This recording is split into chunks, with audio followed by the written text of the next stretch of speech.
At the beginning of my high school career, theater and music together saved me. It was my saving grace when I had no one else, when I had nothing else, when I was told I didn't deserve anything else.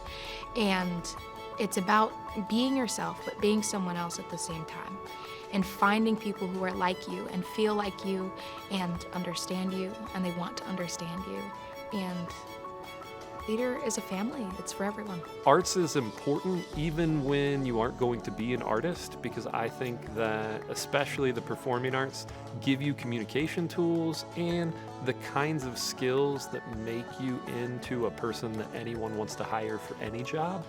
And so in that way, it is useful. I think that you become a better human when you have the arts in your life. You have people who live around this community that are not necessarily patrons of the arts. They are probably not exposed to the arts as much. And I think that is problematic. People with disabilities don't often get out to the theater. They don't feel welcome, or there's a lot of barriers in place. So when Starlight decided to partner with Variety and start engaging some inclusive efforts, we were all in. If there's anything that people need more now than ever, it's to be able to be back in the theater, to see performances, to see live music, to come together. Arts unite. I always say parks unite, but arts also unite, and that's why it's such a perfect pairing to have Starlight in the park. Starlight kind of has always cast a wider net. So the people who come to Starlight are often the audiences that other theaters are striving to pull in. So this is a community organization. Things have changed quite a bit in Kansas City, and that's why it's so important for the children to see Starlight as part of their environment. You know, not just an exclusive place where they can come now and then, but all of the time. When people get exposed to the arts and theater, they start dreaming, and then maybe start believing that they can do it too. Even if I'm not believing myself, and if other people aren't believing in me, I know that Starlight believes in me, and that's what's kept me going in some of the hardest times of my life. There were times when I was like, maybe theater isn't for me, maybe I won't make it, but Starlight always continues to believe in me and pour into me, and that's what keeps me going and helps me to not give up on my dream. On some level, even the performers that are traveling all over the place want to feel like they're home, and Starlight is that place for Kansas City. I love when the curtain comes up and you see the audience for the first time. It's crazy. I can't even believe I'm on stage.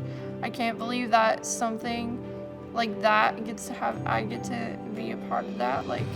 It's crazy. I love it so much.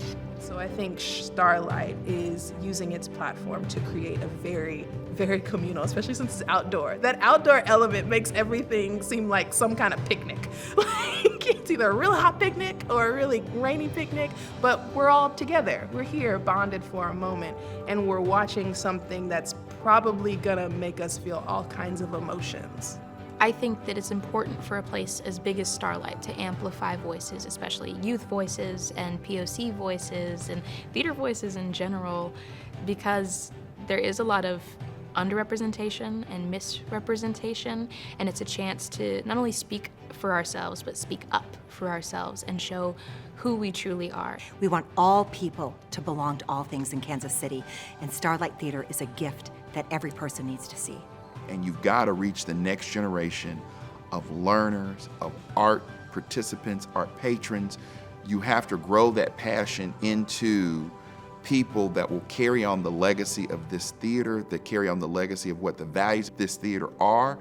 And the only way you do that is having a big tent where everyone is welcome.